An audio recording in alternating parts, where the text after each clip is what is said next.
सीख लेते हैं। देखो हर चैप्टर में रिएक्शन तो जैसे किसी को बनाने के मेथड 12 से 15 मेथड होंगे, लेकिन 12 से 15 मेथड में पहले किस पे प्राइम फोकस करना होता है अपने को, जिनसे क्वेश्चन बनते हैं, जो पूछे जाते हैं। करेंगे सभी, मालूम होने चाहिए सब। तो हम लोगों ने कल करा था फ्री रेडिकल सब्स्टिट्यूशन, और इसमें हमने मीथेन से क्या बनाया था, मीथेन से हमने बनाया था हेलोजन डेरिवेटिव मीथेन के, क्लोरोमीथेन, मोनोक्लोरोमीथेन, डाइक्लोरोमीथेन, ये सारे बनाए थे। Cl2 जब एक्सेस में लोगे तो Cl2 बार बार आकर के रिएक्ट करेगा और फिर क्या होगा, मिक्सचर ऑफ प्रोडक्ट बनता है। इस मेथड की प्रॉब्लम यही है कि इसमें क्या बनता है, मिक्सचर ऑफ प्रोडक्ट। अब अगर हम मान लो कि Cl2 को लिमिटेड कर दें, जैसे अगले रिएक्शन में यहाँ पे हमने 1 इक्विवेलेंट ले लिया था इसका, Cl2 को लिमिटेड कर दो तो क्या हो सकता है आपका, ऐसा हो सकता है कि रिएक्शन यहीं पे CH3Cl पे रुक जाए, है ना। फिर भी चांसेस होते हैं, पॉसिबिलिटी होती है कि मिक्सचर ऑफ प्रोडक्ट बन जाए, क्योंकि बहुत ऐसा आप काउंट करके नहीं ले सकते हैं। लेकिन अगर 1 EQ रिएक्शन में स्टिक कर दिया गया, 1 EQ है, तो आपका यहीं पे रिएक्शन रुक जाएगा, आगे वाला रिएक्शन नहीं होगा। अब हम लोग बात कर रहे हैं कि भाई ये जो रिएक्शन होता है फ्री रेडिकल सब्स्टिट्यूशन से होता है, तो फ्री रेडिकल सब्स्टिट्यूशन से कैसे कैसे होगा, इसकी थोड़ा सा हम लोग मैकेनिज्म समझ लेते हैं, कैसे इसका मैकेनिज्म है। तो इसकी मैकेनिज्म में आपको ध्यान रखना है क्या, कि फ्री रेडिकल बनेगा और free radical high reactive species होती है। तो एक फ्री रेडिकल बनेगा, वो दूसरा फ्री रेडिकल प्रोड्यूस कराएगा, दूसरा तीसरा, तीसरा, 3-4 तरीके के नहीं बनेंगे, 2 तरीके के बनेंगे। एक प्रोड्यूस होगा वो दूसरे को प्रोड्यूस कराएगा, नंबर 2 को, फिर नंबर 2 प्रोड्यूस होगा तो फर्स्ट को प्रोड्यूस कराएगा, फिर नंबर 1 प्रोड्यूस होगा तो फिर 2 को। तो पहला स्टेप होता है इसमें चेन इनिशिएशन, मतलब एक बार आपने मीथेन और क्लोरीन को किसी कंटेनर में डाल करके सपोज आपने सनलाइट में छोड़ दिया, ठीक, तो सनलाइट से उसको क्या मिल गया, इनिशिएशन मिल गया, पहला स्टेप हो जाएगा। उसके बाद वही स्टेप होंगे बार बार, कि पहले ने दूसरे फ्री रेडिकल को बनाया, फिर दूसरे ने फिर से पहले को बनाया, फिर पहले ने दूसरे को बनाया, इस तरीके से होंगे चेन प्रोपोगेशन स्टेप। फिर थर्ड स्टेप इसमें जो होता है उसको बोलते हैं चेन टर्मिनेशन। चेन टर्मिनेशन का मतलब फिर फाइनल प्रोडक्ट बन जाएंगे। और फाइनल प्रोडक्ट में भी आपको याद रखना है कौन कौन से ऐसे प्रोडक्ट हैं जिनको हम बोलेंगे मेन प्रोडक्ट, और कौन कौन से ऐसे प्रोडक्ट हैं जिनको हम बोलेंगे साइड प्रोडक्ट। ठीक है, तो स्टार्ट कर लेते हैं।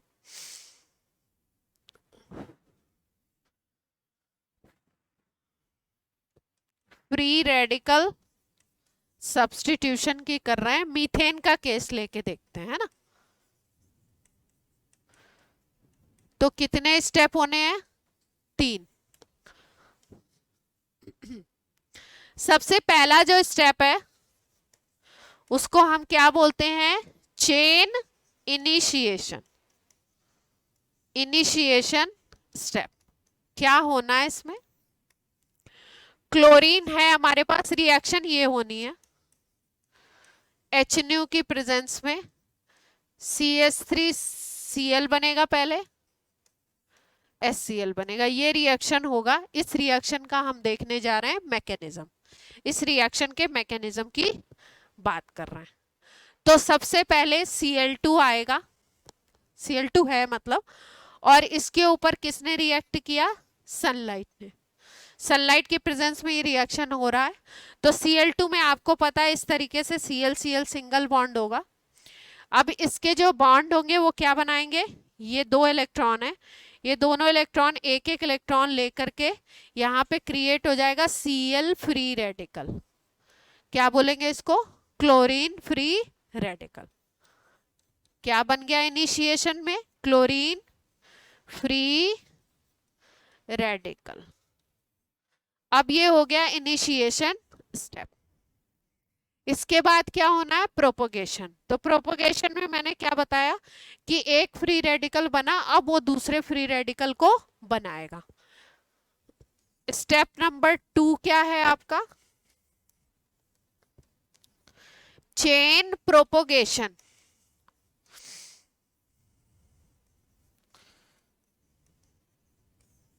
इसमें क्या होगा देखो, Cl फ्री रेडिकल बन गया, ये हाई रिएक्टिव स्पीसीज है, तो हमने दो चीजें ली थी, एक मीथेन लिया एक क्लोरीन लिया, तो ये मीथेन के पास आ जाएगा। किसके पास आएगा Cl फ्री रेडिकल, मीथेन के पास। ठीक है, अब ये मीथेन के पास आएगा, तो मीथेन के पास जब आएगा तो मीथेन के पास आपको पता है ये स्ट्रक्चर है, इसके पास कौन आ गया, Cl फ्री रेडिकल। इसको मैंने बताया कि ये क्या प्रोड्यूस कराएगा, फ्री रेडिकल प्रोड्यूस कराएगा। तो कैसे कराएगा, कोई भी एक CH बॉन्ड का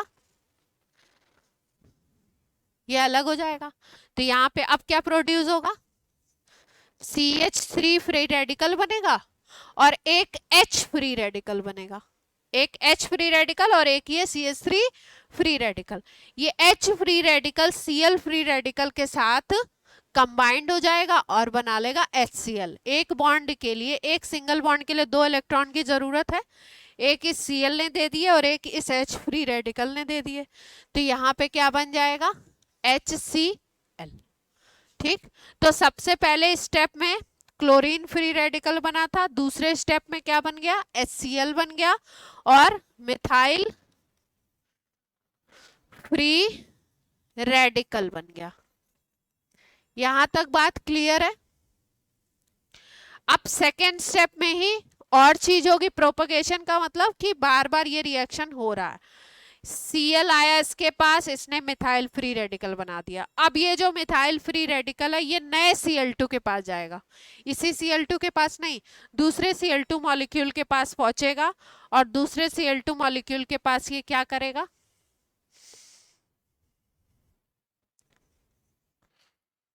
वही वाले स्टेप में है हम लोग। हमारे पास क्या बन गया था, CH3 फ्री रेडिकल, अब ये किसके पास आ गया, दूसरे Cl मॉलिक्यूल के पास आ गया। दूसरे Cl मॉलिक्यूल के पास आया तो यहाँ पे भी क्या करवाएगा, ये फ्री रेडिकल क्रिएट करवाएगा, ये इलेक्ट्रॉन इधर पे और ये इलेक्ट्रॉन इधर पे। एक Cl फ्री रेडिकल, दो Cl फ्री रेडिकल क्रिएट हो जाएंगे, एक Cl फ्री रेडिकल के साथ ये कंबाइंड कर जाएगा और बना लेगा क्या, CH3Cl, और एक फिर से Cl फ्री रेडिकल बन जाएगा। अब ये Cl फ्री रेडिकल फिर से नए मीथेन के ऊपर अटैक करेगा, इस Cl फ्री रेडिकल को कहाँ जाना है, फिर से न्यू मीथेन के ऊपर, मॉलिक्यूल के ऊपर अटैक करना है और वही रिएक्शन फिर से होना है। वही सेम टू सेम रिएक्शन क्या हुआ था, CH3 फ्री रेडिकल बना था और HCl अलग हो गया था, फिर ये CH3 यही रिएक्शन, सेम रिएक्शन करेगा। तो इसका मतलब यहाँ पे एक इस तरीके की रिएक्शन स्टार्ट हो जाएगी कि एक के बाद दूसरी, दूसरे के बाद तीसरी। क्लोरीन फ्री रेडिकल क्या करवा रहा है, मिथाइल फ्री रेडिकल को क्रिएट करवा रहा है, और मिथाइल फ्री रेडिकल अब किसको क्रिएट करवाने लगा, क्लोरीन फ्री रेडिकल को क्रिएट कर, क्लोरीन से कंबाइंड कर गया और यहाँ पे ये कंबाइंड करके इस तरीके से रिएक्शन करने लगा। इनको बोलते हैं हम लोग चेन प्रोपोगेशन, ये लगातार होते रहते हैं। ठीक, तो अब आप बोलोगे जब चेन प्रोपोगेशन लगातार होता रहेगा तो प्रोडक्ट कैसे बनेंगे, तो बीच बीच में इसमें चेन टर्मिनेशन भी होता रहता है, कुछ मॉलिक्यूल आपस में रिएक्ट करके फाइनल प्रोडक्ट भी बनाते रहते हैं। वो कैसे बनाएंगे देखिए, लास्ट स्टेप है स्टेप थर्ड, जिसको बोलते हैं चेन टर्मिनेशन। टर्मिनेशन का मतलब अब प्रोसेस रुकेगा या फाइनल प्रोडक्ट बनेगा।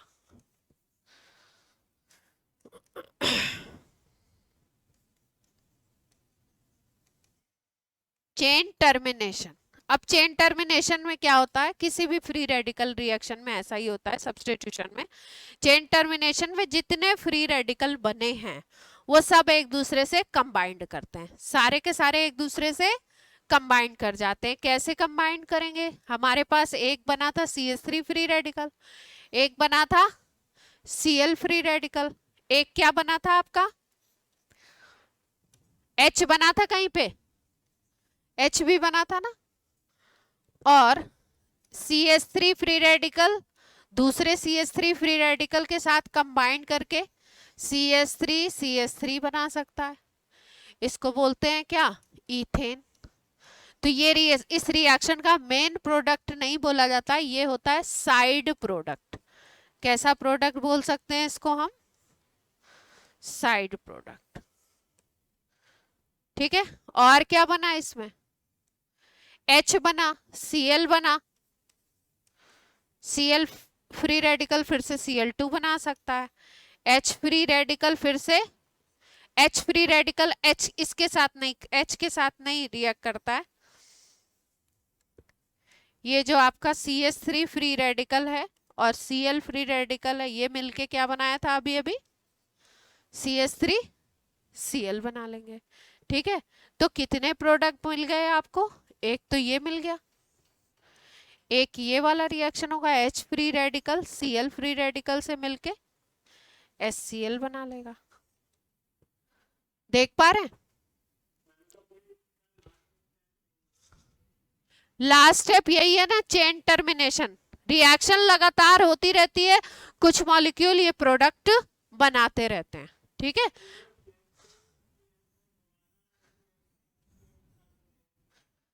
हाँ, दोबारा भी रिएक्ट होगा ना। फिर आगे वाली जो रिएक्शन बताई थी, ये रिएक्शन यहां तक चलता है ना, ये रिएक्शन तो ऐसे चला था ना, ये भी एक्सेस में है हमारे पास और ये भी एक्सेस में है, दोनों एक्सेस में है। तो ये रिएक्शन कैसे चला था? पहले CH3Cl बना, HCl बना, फिर उसके बाद फिर से रिएक्शन हुआ था ना, तो क्या बना था? CH2Cl2 और HCl। फिर से रिएक्शन हुआ था तो क्या बनेगा? CHCl3 plus HCl। फिर उसके बाद फिर से तो क्या होगा? ये वाला H भी हट जाएगा, एक Cl आ जाएगा, एक Cl आ रहा है, एक H हट रहा है। ठीक है। तो ये जो मैंने मैकेनिज्म आपको बताया वो केवल किसका बताया था? अभी मैंने मैकेनिज्म किसका बताया था? एक स्टेप का, केवल इस स्टेप का मैकेनिज्म बताया था। अलग अलग स्टेप के मैकेनिज्म क्या होंगे? अलग अलग तरीके से बताए जाएंगे, प्रोसेस वही रहेगा कि CH3Cl बन गया। तो अब मेन चीज इसको ले लो, अब इस रिएक्शन को मानते हुए क्या बनाओ? मैकेनिज्म को लिखो। तो इसको मानते हुए अगर मैकेनिज्म को लिखोगे तो कैसे बना सकते हो? अगर सेकेंड वाली रिएक्शन की मैकेनिज्म लिखनी है, इस रिएक्शन की, रिएक्शन आपके पास ये वाली CH3Cl प्लस क्या था? Cl2 गिव्स HCl बन रहा था और क्या बना था? अब इसकी अगर मैकेनिज्म आपने लिखनी है तो इसकी मैकेनिज्म कैसे बनेगी? Cl2 को ब्रेक करना है, पहला क्या होगा? इनिशिएशन। इनिशिएशन में वही आएगा, Cl2 के ऊपर सनलाइट काम करेगी, Cl free radical Cl free radical बन गए, दो फ्री रेडिकल। फिर उसके बाद हमारे पास जो सबस्ट्रेट है, जो रिएक्टेंट है, वो कौन सा? ये वाला है। इनिशिएशन के बाद क्या होगा? प्रोपोगेशन में क्या होना है? CH3Cl के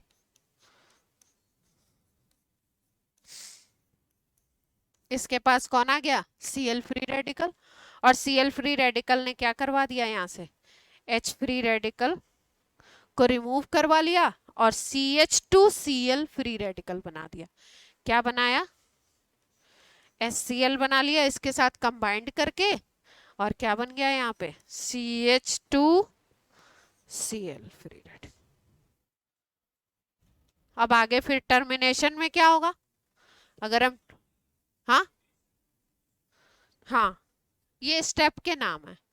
पहला है इनिशिएशन, दूसरा है आपका प्रोपगेशन, तीसरा है टर्मिनेशन, है ना। तो इनिशिएशन जो होता है हमेशा एंडोथर्मिक होता है, इनिशिएशन स्टेप एक बार पूछा गया, इनिशिएशन स्टेप कैसा होगा? ऑलवेज, क्या लिखेंगे? ऑलवेज इनिशिएशन स्टेप कैसा होता है? एंडोथर्मिक, मतलब आपको बाहर से एनर्जी, इलेक्ट्रिसिटी से दो, सनलाइट से दो, किसी से भी दो, एनर्जी आपने देनी है, तभी ये रिएक्शन स्टार्ट होगा।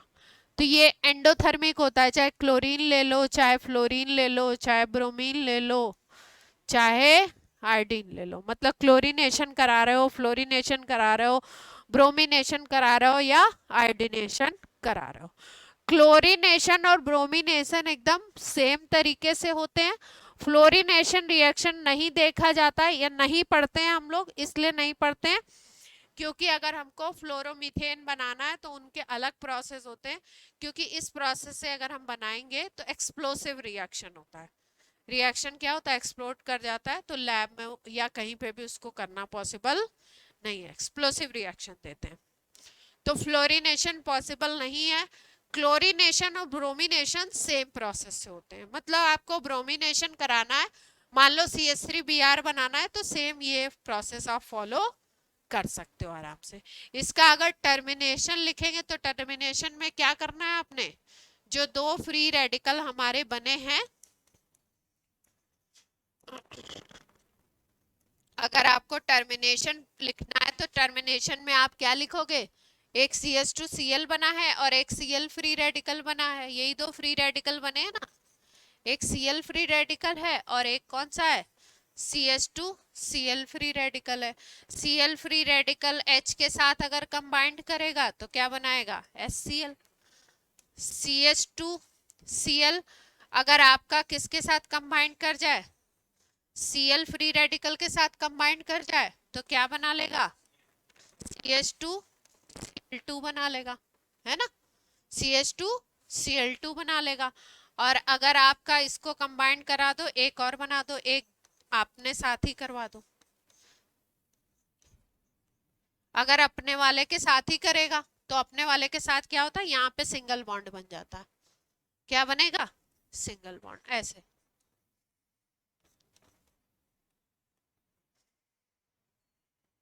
देख पा रहे हैं? तो ऐसे ही हम चारों स्टेप की मैकेनिज्म लिख सकते हैं। ध्यान क्या रखना है कि H वाले बॉन्ड को तोड़ना है और H फ्री रेडिकल को Cl के साथ कंबाइंड करा के HCl के फॉर्म में निकाल देना है, और बाकी इस तरीके से टर्मिनेशन के स्टेप लिखने हैं। जो फ्री रेडिकल हमारे तीनों बने हैं, तीन फ्री, दोनों जो बने हैं, दोनों को एक बार अपने अपने से कंबाइंड करा दो और फिर उसके बाद दोनों को क्रिस क्रॉस, मतलब दोनों को कंबाइंड करा दो। ठीक है, तो ये क्या हो गया? Termination step. इसका अब इसका बोलो तो ये मेन प्रोडक्ट होगा इस रिएक्शन का, और ये कौन सा प्रोडक्ट हो जाएगा? साइड। ये इसका क्या हो जाएगा? मेन प्रोडक्ट हो जाएगा, और ये क्या हो जाएगा? Side product. कोई दिक्कत?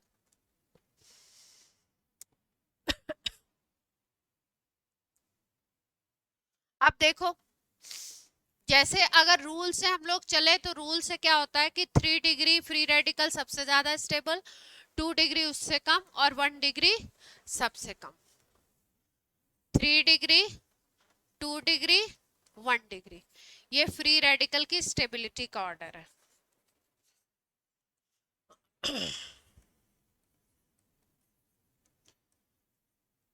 है ना? कल एक एग्जाम्पल लिया था, 3 कार्बन का था, प्रोपेन लिया था, प्रोपेन से रिएक्शन कराया था। तो प्रोपेन से रिएक्शन में हमने क्या देखा कि अगर इस पे फ्री रेडिकल बनाते हैं तो कैसा बनता है? 2 डिग्री बनता है, और अगर साइड वाले पे बनाते हैं तो कैसा बनता है? 1 डिग्री बनता है। तो स्टेबल कौन सा होगा? 2 डिग्री ज्यादा स्टेबल होगा दोनों में। तो हमने बोला कि मेजर प्रोडक्ट क्या होना चाहिए? 2 डिग्री वाला होना चाहिए, 1 डिग्री वाला नहीं होना चाहिए। ठीक है, लेकिन इस केस में भी ऐसा देखा गया है कि ये ठीक है, ये मेजर प्रोडक्ट होगा, लेकिन अप्रॉक्सी ये 55% बनता है और ये अप्रॉक्सी 45% बनता है। तो फिर अगर कोई बोले तो किस बात का मेजर किस बात का माइनर, मेजर माइनर तो होता है 60-40 बने, मतलब 80-20 बने, इस तरीके का परसेंटेज हो तो मेजर माइनर बोलोगे। ये तो अप्रॉक्स थोड़े थोड़े इक्वल से ही दिख रहे हैं, 45-55। तो क्या रीजन इसमें होता है, इसमें जो रीजन लगता है, जो लॉजिक खोजा गया, जो बताया गया, वो ये बताया गया कि अगर देखो तो सेकेंडरी फ्री रेडिकल जो बन सकता है, सेकेंडरी फ्री रेडिकल, उसका ऑप्शन केवल यही एक कार्बन है। एक ही ऑप्शन दिख रहा है, एक ही तरह से बन सकता है, स्टेबल है लेकिन एक ही तरह से बन सकता है। अगर प्राइमरी फ्री रेडिकल को देखो तो यहाँ 3 हाइड्रोजन है, यहाँ पॉसिबिलिटी है 3 हाइड्रोजन अगर एक एक बारी बारी से हटे, और यहाँ पे अगर हटे 3 हाइड्रोजन, तो यहाँ पे पॉसिबिलिटी ज्यादा है, मतलब रिएक्शन होने की, फ्री रेडिकल के बनने की साइट की पॉसिबिलिटी ज्यादा है, नंबर ज्यादा है, इसलिए ये भी लगभग लगभग 45% बनता है। लेकिन इन जनरली अगर कोई केस, इस केस को छोड़ के इन जनरली बाकी केसेस में जनरल आपसे पूछा जाए तो आप किसको स्टेबल बताओगे, 3 डिग्री, फिर 2 डिग्री, फिर 1 डिग्री को, है ना। अब देखो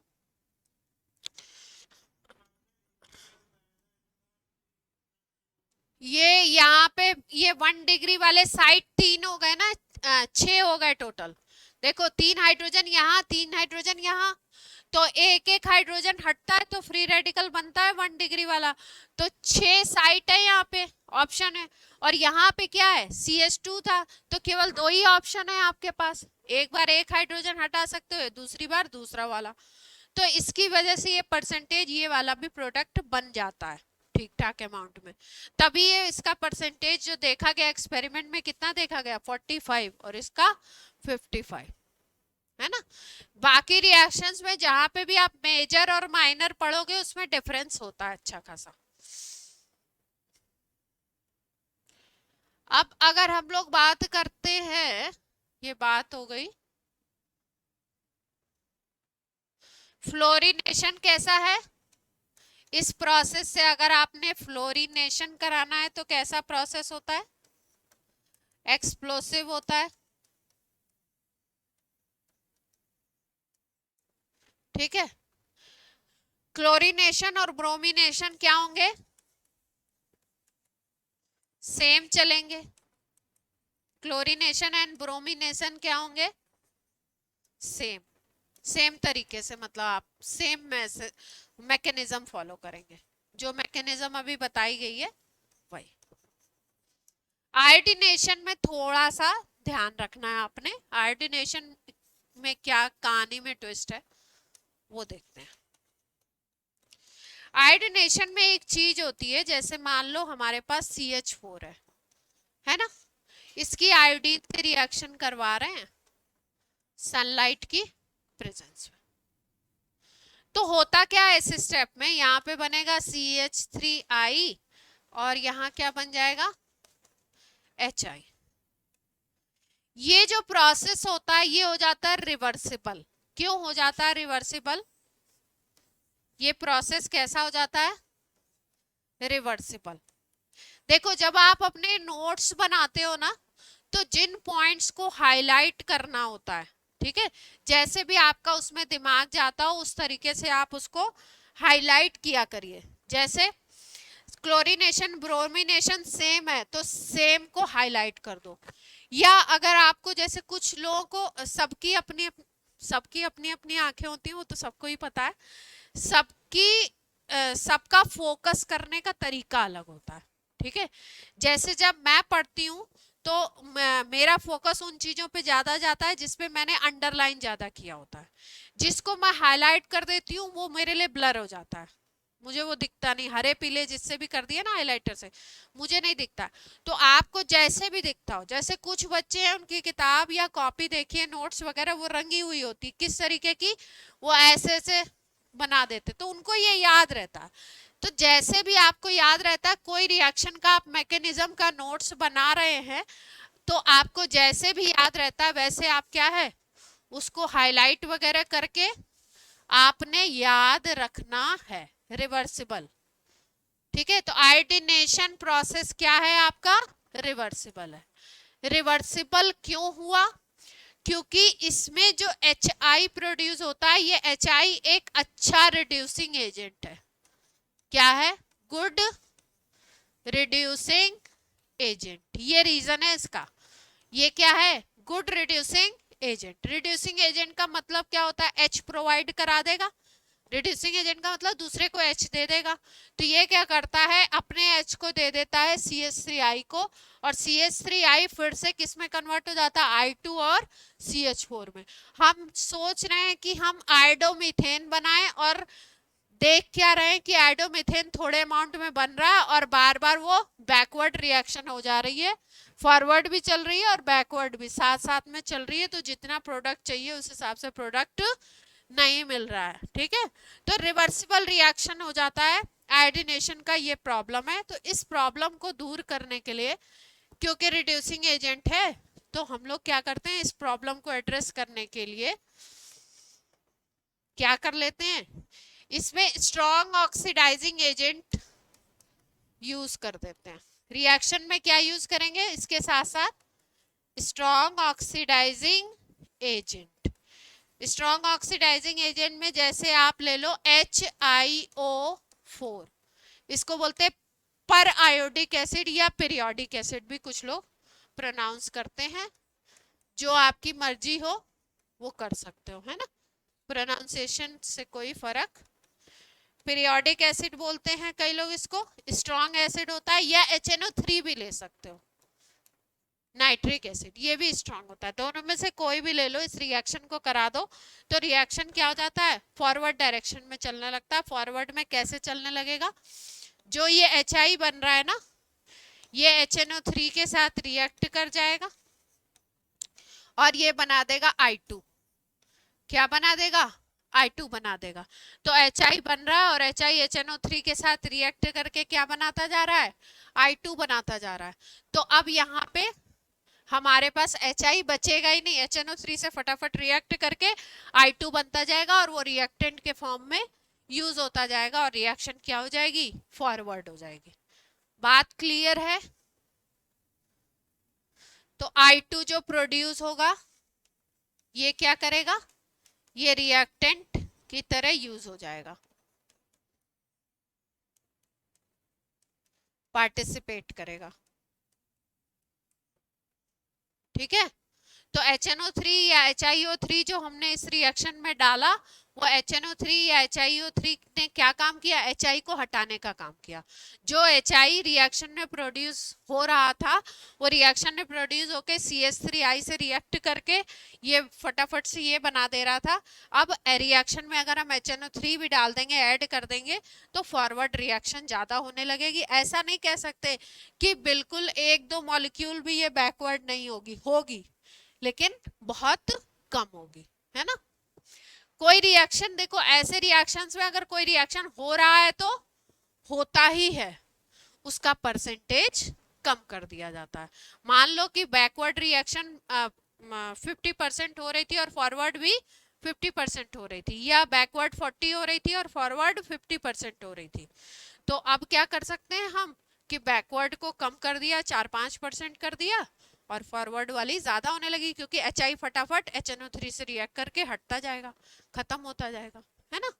तो फाइनल अगर इसको लिखो तो ऐसे लिख सकते हो।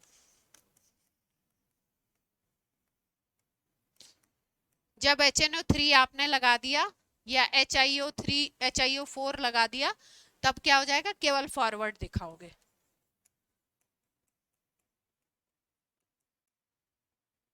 HI तो बनेगा लेकिन HI क्या हो जाएगा? I2 बना लेगा। ठीक है,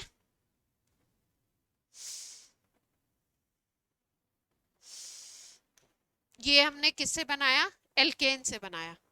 हेलो एल्केन को बनाया एल्केन से। मिक्सचर ऑफ प्रोडक्ट इसमें बन रहे थे। ड्रॉबैक इसका यही था। या तो फिर नपे तुले हुए मेजरमेंट में ग्राम इक्विवेलेंट आप लीजिए, तब आप क्या कर सकते हो? जो प्रोडक्ट चाहते हो वो बना सकते हो, फिर भी कुछ ना कुछ मिक्सचर आपको मिलेगा। सेकेंड मेथड की अगर आप बात करो तो सेकेंड मेथड में हम लोग यूज कर लेते हैं ल्यूकास रिएजेंट।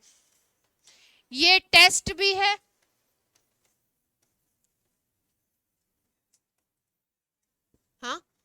सब में होगा, क्यों नहीं होगा? मिल नहीं रहा है तो एल्कोहल में होगा, सिंपल है। ल्यूकास रिएजेंट, ठीक है। ये जो है ये हम लोग पढ़ेंगे, अल्कोहल में भी इस रिएक्शन को पढ़ेंगे। ऑर्गेनिक के आपके हर चैप्टर में 4-6 रिएक्शन आएंगे जो दूसरे चैप्टर में भी आएंगे, तो कुछ कॉमन रिएक्शन होते हैं। जैसे ये अल्कोहल में भी आएगा और यहाँ पे भी आएगा। ये किसका है? अल्कोहल का टेस्ट भी है, अल्कोहल का टेस्ट भी है। किसको डिस्टिंग्विश कराता है? ये हेलो एल्केन बनाने का मेथड भी है और अल्कोहल का टेस्ट भी है। किसको डिस्टिंग्विश कराता है? 1 डिग्री, 2 डिग्री, 3 डिग्री अल्कोहल को। इसको डिफरेंशिएट करने के लिए ल्यूकास रिएजेंट काम में लेते हैं। क्या क्या होगा इसमें देखो। ल्यूकास रिएजेंट जो होता है concentrated HCl plus ZnCl2। ZnCl2 ये जो होगा ये काम करता है कैटलिस्ट की तरह, रिएक्शन को फास्ट कराता है, ठीक। रिएक्शन देखते हैं, पहले टेस्ट समझ लेते हैं फिर रिएक्शन देख लेते हैं। 1 डिग्री 2 डिग्री अल्कोहल को कैसे अलग बताएगा देखो। 3 डिग्री अल्कोहल में अगर आपने ये ल्यूकास रिएजेंट डाला, ठीक है, तो आप क्या देखते हो कि टेस्ट ट्यूब में यहाँ पे थोड़ी सी जैसे मिल्क होता है ना, थोड़ा मिल्क का थोड़ा सा कर्ड काइंड ऑफ, कर्ड और मिल्क के बीच की कोई चीज, दूध और दही के बीच का कुछ हो तो उस तरीके की चीज बन जाती है यहाँ पे, उसको हम बोलते हैं टर्बिडिटी। तो टर्बिडिटी तुरंत बनेगी, टर्बिडिटी क्या होगी? इमीडिएट। आपने मिलाया और बन गई। किसको मिलाया? अल्कोहल आपको दिया गया है, आपको पहचानना है कि वो प्राइमरी अल्कोहल है, सेकेंडरी अल्कोहल है या टर्शरी अल्कोहल है। तो जैसे ही आप 3 डिग्री अल्कोहल अगर आपके पास है सैंपल, तो 3 डिग्री अल्कोहल में जैसे ही ल्यूकास रिएजेंट डालोगे कंसंट्रेटेड HCl एंड ZnCl2, वैसे ही क्या होगा? टर्बिडिटी टेस्ट ट्यूब में दिखाई आपको इमीडिएट देगी, ठीक है। 2 डिग्री अल्कोहल अगर आप लेते हो ल्यूकास रिएजेंट के साथ तो टर्बिडिटी 1 या 2 मिनट में दिखाई दे जाती है आपको।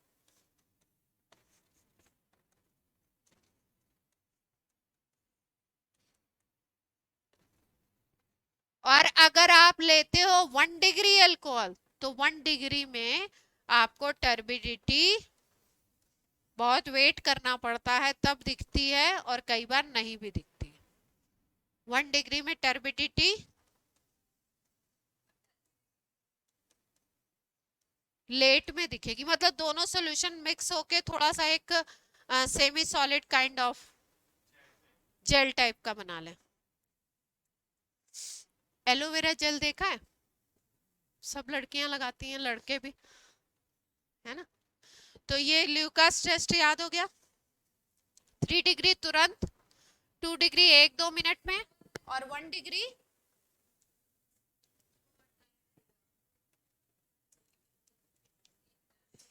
लिखना नहीं। ये टर्बिडिटी को बता रहे थे कि एलोवेरा जेल देखा है ना, जैसा स्टिकी सा गाढ़ा सा होता है। हाँ, लिखना नहीं है।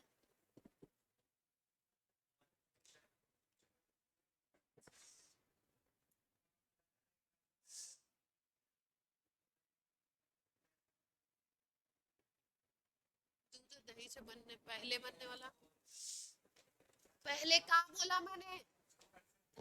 पहले कब बोला? दूध और दही से पहले क्या बनता है हमें तो पता ही नहीं है। दूध से दही बनता है और वो जमते हुए हम रात को बैठ के देखते नहीं है कि कैसे कैसे फॉर्मेशन हुआ। बैक्टीरिया उसमें काम करता है, इतना पता है। दूध से पहले दही जो बनता है। तो इतनी बात याद होगी कि अल्कोहल का टेस्ट है ये, ल्यूकास टेस्ट बोलते हैं। कॉन्सेंट्रेटेड HCl ZnCl2 मिलाएंगे 3 डिग्री में इमीडिएट, 2 डिग्री में 1-2 मिनट और 1 डिग्री में टर्बिडिटी लेट आएगी।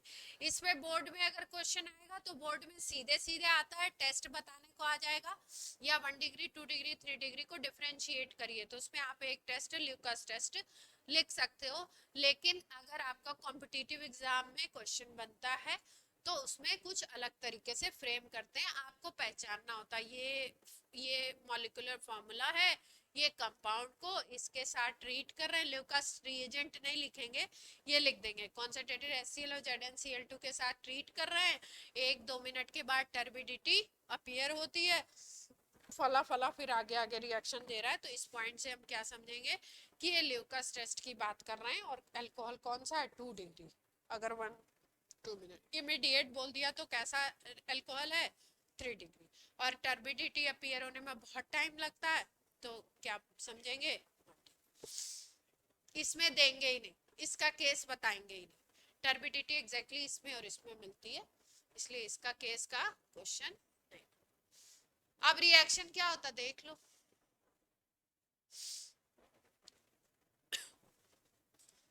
अल्कोहल लिया है हमने, ROH ले लिया, इसके साथ कौन रिएक्ट करने वाला है, HCl, किसकी प्रेजेंस है, ZnCl2 की। होना क्या है, अगर रिएक्शन देखें तो रिएक्शन में होना ये है, RCl बन जाना है और H2O ने अलग, ये रिएक्शन है, मैकेनिज्म ये नहीं है, ये क्या है रिएक्शन। तो पहला जो अपना आपका जो मेन उद्देश्य है और जो आपका मेन वर्क है वो ये है कि किस रिएक्शन में क्या रिएक्टेंट है और क्या प्रोडक्ट है, इसको याद करना। तो ल्यूकस रिएजेंट में रिएक्टेंट कौन कौन हो गए, alcohol, concentrated HCl, ZnCl2, product क्या क्या बने, क्या, हाँ तो रिएजेंट मतलब क्या क्या लेंगे रिएक्शन, RCl प्रोडक्ट है और वाटर आपका क्या बन गया, ये प्रोडक्ट हो गया। तो ऑर्गेनिक में सारी चीजों को इस तरीके से आपको याद रखना है, जिन रिएक्शंस के मैकेनिज्म में इंटरमीडिएट को फोकस करके गोला बना के ऐसे करके दिखाएंगे, उनके इंटरमीडिएट भी याद रखने हैं। इंटरमीडिएट बीच की स्टेट, बीच में कोई अगर सिग्निफिकेंट स्टेट कुछ सेकंड्स के लिए बन जाती है उसको इंटरमीडिएट बोलते हैं। मैकेनिज्म देख लो क्या हो सकता है,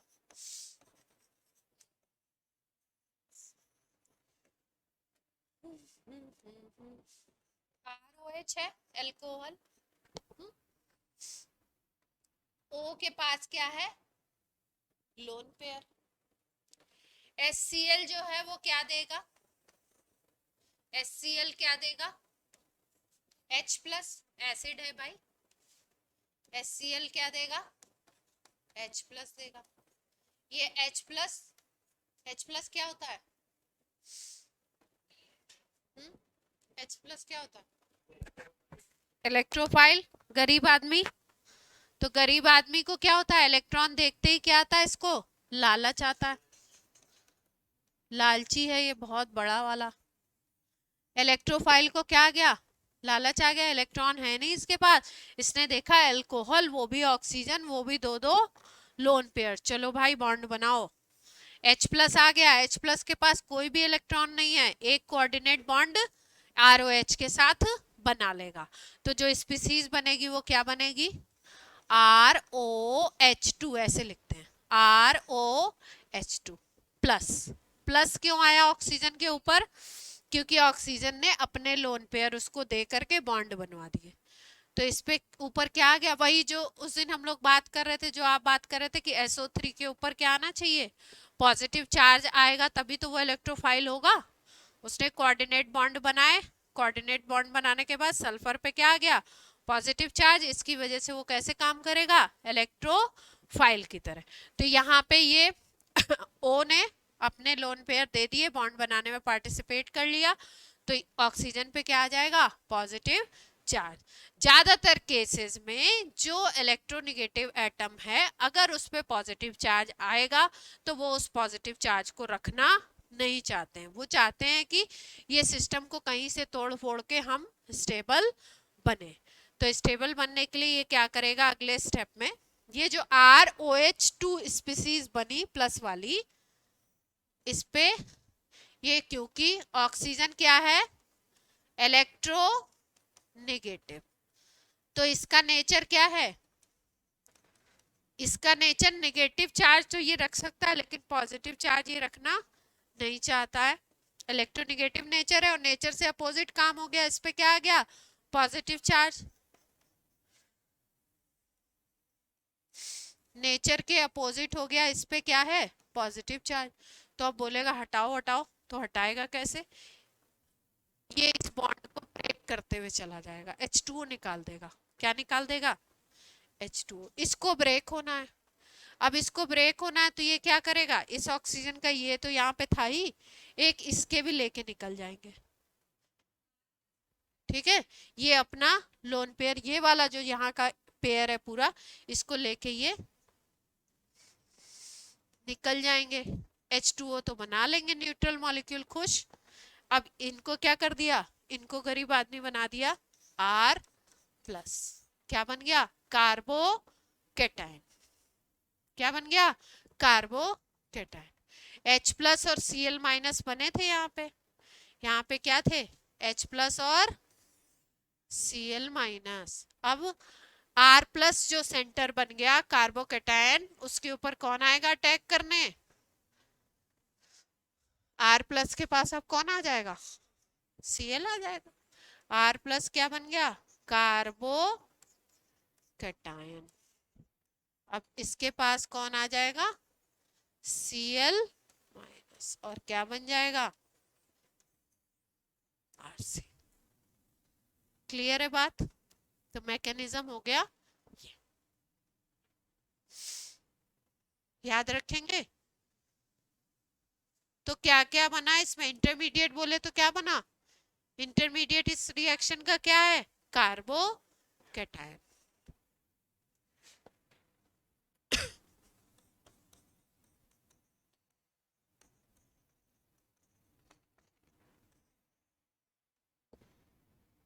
ठीक है, आप कौन सा करा दे, NaBr वाला करवा दे।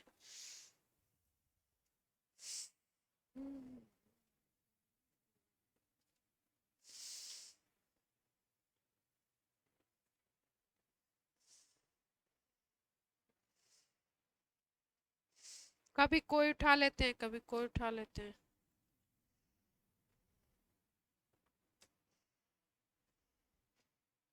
प्रोसेस मैंने बताया ना आपको, कि जो आपको जब आपने कोई टॉपिक समझ में आ जाता है तो फिर क्या होता है, आप किसी भी नोट्स किसी भी बुक किसी भी उससे पढ़ भी सकते हो पढ़ा भी सकते हो, और जब नहीं समझ आता है तो दिमाग क्या होता है वहीं पे अटैक करता है। चलिए नेक्स्ट रिएक्शन हम लोग करते हैं NaBr से करवा लेते हैं।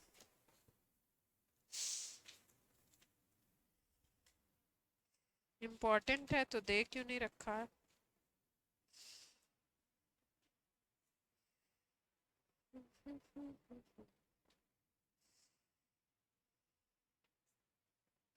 नहीं वो वाला बता दे, इम्पोर्टेंट बताते हैं पहले। चलो एक और प्रोसेस है इम्पोर्टेंट है, बहुत बार पूछते हैं, टार्जन प्रोसेस। टार्जन नहीं टार्जन, इंपॉर्टेंट है, बेस्ट मेथड बोलते हैं, क्या बोलते हैं बेस्ट। बेस्ट लिख दिया मतलब क्या है, इसको बनाने का बेस्ट मेथड है। कौन सा प्रोसेस है, टार्जन नहीं टार्जन। ठीक है, क्या करेंगे टार्जन में, देखो इसमें भी एल्कोहल लेना, एल्कोहल ले लिया ROH, एल्कोहल की रिएक्शन कराते हैं SOCl2 से। किससे कराते हैं एल्कोहल की रिएक्शन? SOCl। ठीक है, इसको बोलते हैं थायोनिल क्लोराइड। क्या नाम है? Thionyl chloride. प्रोडक्ट क्या क्या बनने हैं देखो, इससे एक Cl अटैच हो जाएगा, RCl बन जाएगा। एक SO से बनता है SO2, और क्या बन जाता है? HCl। इसमें ये जो दोनों प्रोडक्ट बनते हैं गैसियस प्रोडक्ट बनते हैं। इस मेथड का एडवांटेज यही है। क्या एडवांटेज है इस मेथड का? कि जो SO2 और HCl बनते हैं ये गैसियस बनते हैं, तो आप जिस कंटेनर में रिएक्शन करा रहे हो अगर उसको ओपन कर दो तो ये तो तुरंत उड़ जाएंगे। तो सेपरेशन का क्या होगा? कोई मेथड हमको यूज नहीं करना पड़ेगा, सेपरेशन का कोई चक्कर इसमें नहीं रहेगा। तो आप यहाँ पे लिख सकते हैं सेपरेशन क्या होता है? इजी होता है, बिकॉज SO2 एंड HCl क्या होते हैं? गैसियस। दो प्रोडक्ट ऐसे हैं जो क्या है? गैसियस है। अल्कोहल लिया, क्या मिलाया? थायोनिल क्लोराइड को मिलाया, सीधे सीधे हमें क्या मिल जाएगा? RCl मिल जाएगा, SO2 और HCl उड़ जाएंगे। ठीक है, तो प्योरिफिकेशन करने का, डिस्टिलेशन करने का ये सब कोई चक्कर नहीं है। ये कौन है? किसका मोबाइल बात कर रहा है? हम्म, कुछ आ गया होगा। देखो, अब इसी पैटर्न पे दूसरे भी रिएक्शन होते हैं, दो रिएक्शन और हैं PCl5 से और PCl3 से, वो भी इंपॉर्टेंट है, पूछे जाते हैं। तो अल्कोहल की रिएक्शन किससे करानी है? PCl5 से। और अल्कोहल की रिएक्शन किससे करानी है? PCl3 से। आप लोग 5 में गड़बड़ कर देते हैं ना हमारे। अल्कोहल की रिएक्शन PCl5 से कराओगे और PCl3 से कराओगे तो भी क्या होंगे आपके? ये कौन है? RCl बनेगा। क्या बन जाएगा? RCl। सारांश शैतानी नहीं करिए। अभी तुम लोग को एक बहुत अच्छी चीज दिखाएंगे। अभी देखो, अभी बहुत टाइम है, अभी आधा घंटा पढ़ लो, 5 मिनट पहले दिखा देंगे। ठीक है, शैतानी नहीं करिए। PCl5 और PCl3 की रिएक्शन में क्या बेसिक डिफरेंस है? प्रोडक्ट में थोड़ा सा डिफरेंस है, ये तो सेम बनेंगे है ना। यहाँ पे ध्यान रखिए, POCl3 बनता है और HCl बनता है, और यहाँ पे बनता है H3PO3। ठीक है, तो डार्जन प्रोसेस भी ऐसा ही था, क्लोरीन का अटैच कराया था हमने। यहाँ पे क्लोरीन का मॉलिक्यूल कौन सा लिया? PCl5।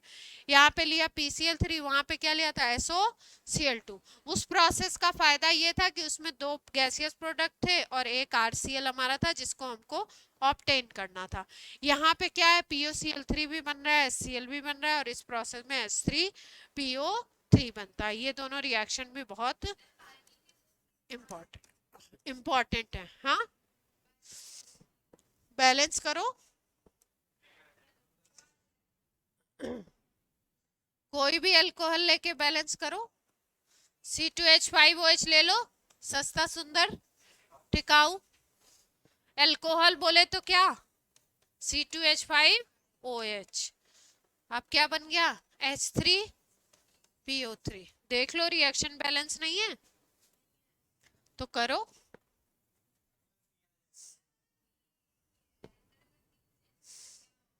तो P तो दोनों तरफ एक ही है। हम्म,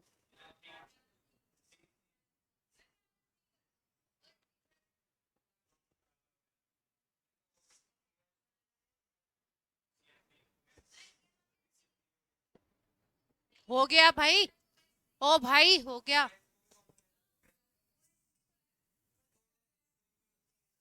चार्ट लगा दूं मैं, देखो ध्यान से।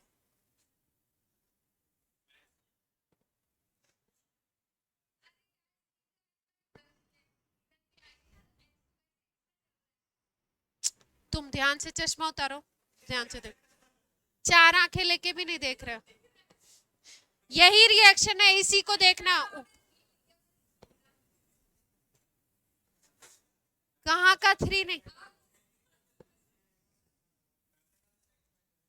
तुम्हें दिखता ही नहीं है क्या है? इसकी रिएक्शन तो बैलेंस ही है, कुछ करना है इसमें। और आधा रिएक्शन देखो मैडम, बैलेंस नहीं है, बैलेंस नहीं है, आधा ही देखना है इनको। शैतानी एकदम आपकी चरम सीमा पे है। ये भी इम्पोर्टेंट है। अब आप बोलेंगे मैम बताती जा रही है, इम्पोर्टेंट बोलती जा रही है इम्पोर्टेंट, क्या करें। और कुछ रिएक्शन, जितने कॉमन रिएक्शन आएंगे उनके पूछे जाने के चांसेस ज्यादा होते हैं। तो ये भी कॉमन है, ये अल्कोहल में भी आएगा, यहाँ पे भी आ गया।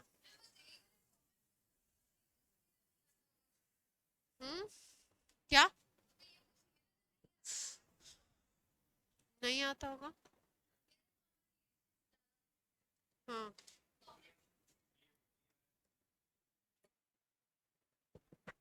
कॉमन क्यों पूछते हैं? उनका यूज ज्यादा है ना भाई, अल्कोहल में भी यूज कर लिया, यहाँ भी कोई रिएक्शन मान लो अल्कोहल एमीन और एल्डिहाइड कीटोन, और इसमें भी हो जाए यूज, तो बड़ी इंपॉर्टेंट हो गई ना। किसी को बनाने में यूज होगी, किसी की प्रॉपर्टीज में यूज होगी, तो समझते ही नहीं तुम लोग।